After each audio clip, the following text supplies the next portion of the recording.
I want to show y'all something that was posted a couple of hours ago on the White House's official Instagram. Yes, it is actually Donald Trump's voice. It's not AI. It is a recording from one of his campaign speeches. He is reading a poem over footage from ICE, and I really want you to watch it, and then we need to talk about it. Way to work one morning, down the path along the lake, a tender-hearted woman saw a poor, half-frozen snake. His pretty colored skin had been all frosted with the dew. Poor thing, she cried, I'll take you in, and I'll take care of you. Take me in, O tender woman. Take me in for heaven's sake. Take me in, O tender woman, sighed that vicious snake. She wrapped him up, all cozy, in a comforter of silk, and she laid him by the fireside with some honey and some milk. She hurried home from work that night. As soon as she arrived, she found that pretty snake she'd taken in had been revived. Take me in, O tender woman. Take me in for heaven's sake. Take me in, O tender woman, sighed that vicious snake. She clutched him to her bosom. You're so beautiful, she cried. But I hadn't brought you in by now. You know you would have died. She stroked his pretty skin again and kissed and held him tight. But instead of saying thank you, the snake gave her a vicious bite. Take me in, O tender woman, take me in for heaven's sake. Take me in, O tender woman, sighed that vicious snake. I saved you, cried the woman, and you bit me, but why? You knew your bite was poisonous, and now I'm going to die. Shut up, silly woman, said the reptile with a grin. You knew damn well I was a snake before you took me in. For those of you that don't know, Donald Trump has been using that poem, which is actually the lyrics to a song by civil rights activist Oscar Brown, since at least 2016. He has used that poem to try to vilify, demonize immigrants in this country and refer to them as snakes.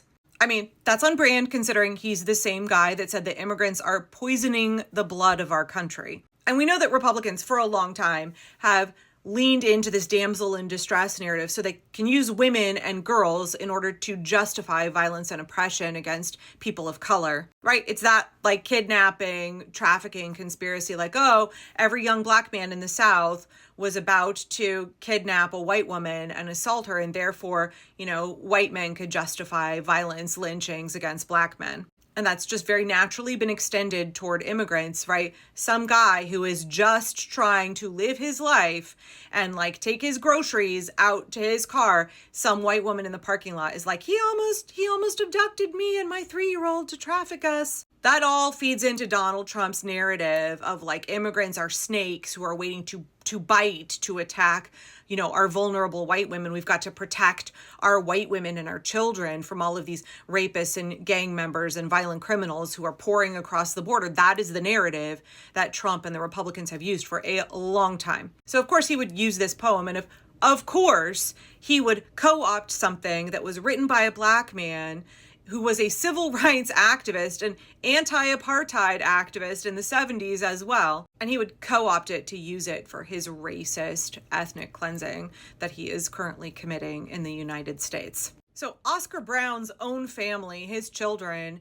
came out against Trump using this poem repeatedly since 2016, saying that Brown had no problem with immigrants. If he were alive today, he would be on the side of immigrants and against what Donald Trump is doing to them. One of his sons said that Donald Trump was perversely using the snake to demonize immigrants. And his family, who owns the rights to that song, sent a cease and desist letter to Trump.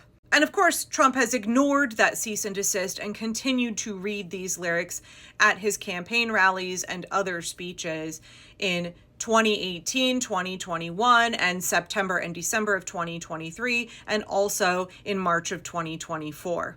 Now, please understand the reason that the White House, and I want to talk about this more in the next video, the reason that the White House is pushing content like this so hard and trying to desperately recruit for the American Gestapo known as ICE is because nobody wants to go work for them. Now, Congress took, $150 billion of our tax money over the next several years and is giving that all to ICE. And a big portion of that is to hire 10,000 more ICE agents, concentration camp guards, attorneys, pencil pushers. And despite disgusting propaganda like this, people don't want to come work for ICE. I think it's important to see that in the United States of America, every official website account of the federal government is being used to push Donald Trump's fascist, eugenicist, racist propaganda. It's humiliating as an American to see all of the credible, reliable scientific research data being stripped from our government websites and replaced with just the most ridiculous anti-science, pseudoscience, nonsense, conspiracy theory propaganda, and to just see like vile hate speech spewed from all of these platforms funded by our tax dollars is just, I'm so ashamed. I'm so ashamed of this country. But watching this, it's clear to all of us what Donald Trump and the Republicans are.